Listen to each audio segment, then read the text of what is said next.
Bem-vindo a bordo. Eu sou o Cláudio Luquezzi e estamos aqui em Asas e Histórias, o seu programa de aviação na terra de Santos Dumont. Este avião brasileiro reinventou o que é uma aeronave de treinamento militar e ainda encantou por 3 décadas os olhos de multidões com apresentações aéreas incríveis. Este avião é o Embraer EMB 312 Tucano. E essa é a sua história. Ao final dos anos 70, os futuros pilotos de combate da Força Aérea Brasileira eram formados com o jato norte-americano Cessna T-37, que não só tinha os altos custos de um jato, como todas as suas peças e suprimentos dependiam do envio dos Estados Unidos, o que de certa forma colocava a sua operação à mercê de bloqueios e sanções do governo norte-americano. E a isto se aliava a operação dos T-37 estar se tornando cada vez mais cara e o próprio avião estar se tornando obsoleto. O comando da aeronáutica se aproximou da Embraer para a criação de um novo treinador avançado de projeto e produção nacionais e assim com o domínio nacional de sua tecnologia e cadeia logística. Os trabalhos tiveram início em 1977, na Embraer, sob a responsabilidade da equipe muito talentosa, liderada pelo engenheiro aeronáutico Guido Pessotti, e que incluía o projetista József Kovács, nascido na Hungria, que viria a ser o efetivo designer do novo treinador. Além disso, todo o trabalho contou com o assessoramento de instrutores de voo da própria Academia da Força Aérea. O primeiro protótipo voou em 16 de agosto de 1980, com a designação de fábrica de Embraer EMB 312 Tucano, com o avião se tornando operacional em 1983, com as designações de serviço de T-27 ou a T-27, quando estava numa unidade tática. E era muito acima do esperado. Era um treinador avançado excepcional, mas era muito mais que isso. Ele era revolucionário. Ao contrário do T-37, o Tucano era um turbo-hélice com o potente e muito confiável motor Pratt & Whitney PT6, com todas as vantagens de muito menor consumo de combustível e manutenção bem mais fácil e de custo inferior a um jato. Mas, indo além disso, e aí residindo a revolução de seu conceito, o Tucano tinha um cockpit totalmente similar em instrumentação e até em comandos aos de um caça a jato da época. Por exemplo, tinha um manete único de potência, como nos jatos. Então, na soma de tudo isso, o Brasil tinha criado uma aeronave que estabelecia um novo padrão para os treinadores militares em todo o mundo, com um avião que permitia o voo de instrução em um jato com os custos muito inferiores de um turbo-hélice. E tinha ainda mais inovações. E pela primeira vez, um treinador de sua categoria possuía assentos ejetáveis. E tinha ainda uma performance notável, chegando a mais de 500 km por hora e com uma impressionante manobrabilidade, realmente acrobática, junto de uma agradável facilidade de controle de voo.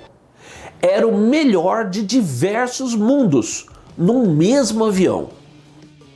E uma vez em serviço, ele logo mostrou que não apenas era perfeito na missão original para a qual fora concebido, a de instrução, formando novos pilotos de combate, como a sua capacidade de levar quase 1000 quilos de armas, incluindo conjuntos de metralhadoras, canhões, de foguetes não guiados e ainda bombas de queda livre, o tornava um avião de ataque leve, de baixo custo, muito interessante.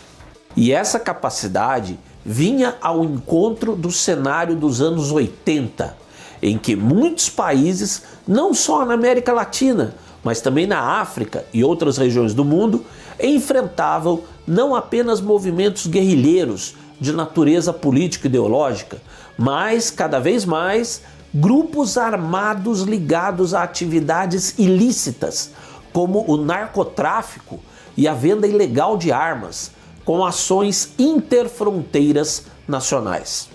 Em pouco tempo, praticamente todos os países latino-americanos que haviam adquirido o Tucano como treinador o estavam também empregando como aeronave de ataque leve, incluindo o próprio Brasil.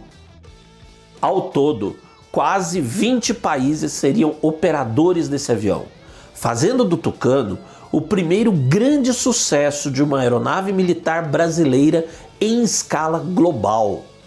E assim, esse avião se tornou também um marco para a indústria nacional, porque além de firmar o nome da Embraer no mercado de aeronaves militares mundial, o Tucano também transformou o Brasil num país exportador de tecnologia aeronáutica. Com ele, pela primeira vez, um avião brasileiro foi produzido sob licença em outro país. O primeiro acordo desse tipo foi feito com o Egito em 1983, com o primeiro Tucano feito naquele país ficando pronto em 1985.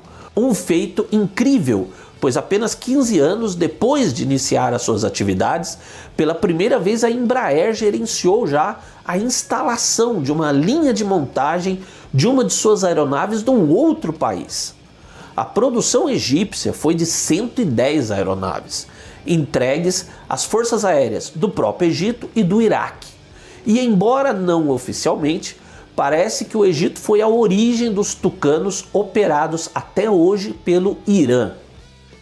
E uma segunda linha de montagem estrangeira veio em 1985, quando uma versão específica, desenvolvida em conjunto pela Embraer e a Shorts, foi selecionada como treinador da Royal Air Force, a Força Aérea Britânica, com a produção instalada em Belfast, na Irlanda do Norte.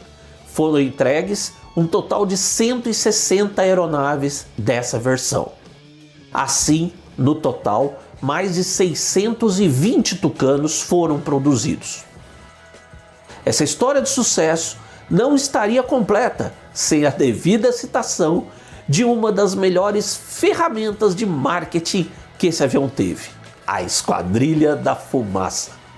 Chamada oficialmente de Esquadrilha de Demonstração Aérea, é considerado um dos melhores times oficiais de exibição aérea do mundo. Em 1977, com a retirada dos últimos T-6, ou carinhosamente o T-6, a unidade foi desativada por falta de uma aeronave adequada às suas apresentações.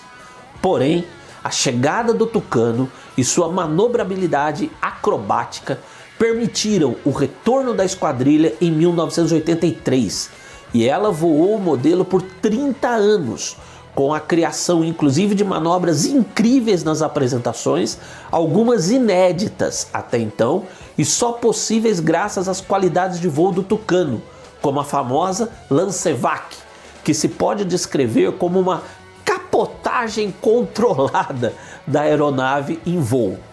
E a esquadrilha usou o modelo até 2013, quando o substituiu pelo Super Tucano.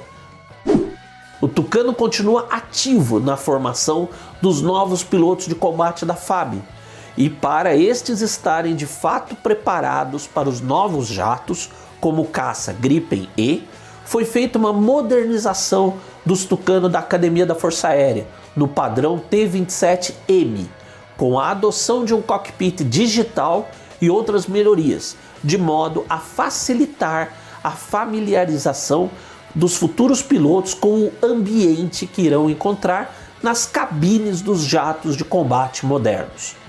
Obrigado por estar a bordo conosco em Asas e Histórias, porque pensar faz bem.